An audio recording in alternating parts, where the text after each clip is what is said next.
On ne va pas parler des classes moyennes, on va parler des deux classes extrêmes de la société française. Donc d'un côté, on va les appeler les ouvriers, mais ça correspond aussi aux petits employés, et de l'autre, les 4 sup. Grosso modo, c'est quoi? Les gens qui font pas d'études et les gens qui font beaucoup d'études. Alors c'est parti. Donc, ce qu'on va appeler l'ouvrier. Il commence à travailler à 18 ans, juste après son bac. Bon, avant, il prenait sa retraite à 60 ans, il bossait 42, bon maintenant, il ne peut plus prendre sa retraite avant 62. Ce qui fait qu'il travaille 44 années. Ensuite, à quelle heure il meurt?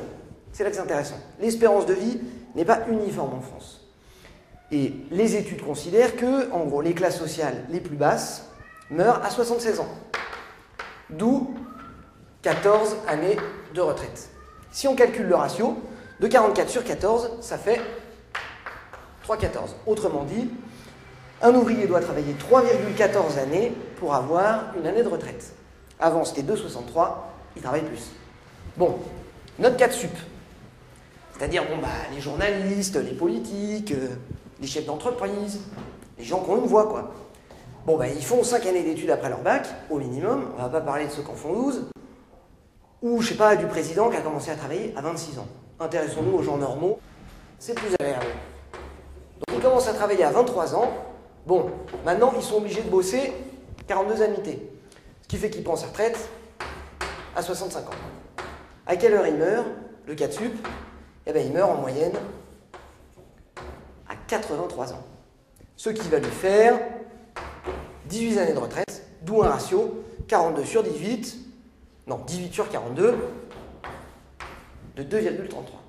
Donc effectivement, et c'est le principe de base, comme on vit beaucoup plus longtemps, il faut qu'on travaille un peu plus.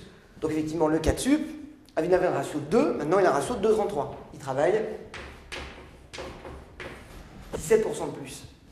Sauf que l'ouvrier, si vous faites le rapport entre 2,63 et 3,14, il travaille 20% de plus.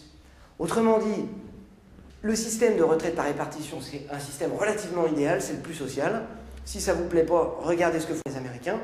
Sauf que dans ce système, il y avait une légère inégalité entre classes sans éducation et classes très éduquées.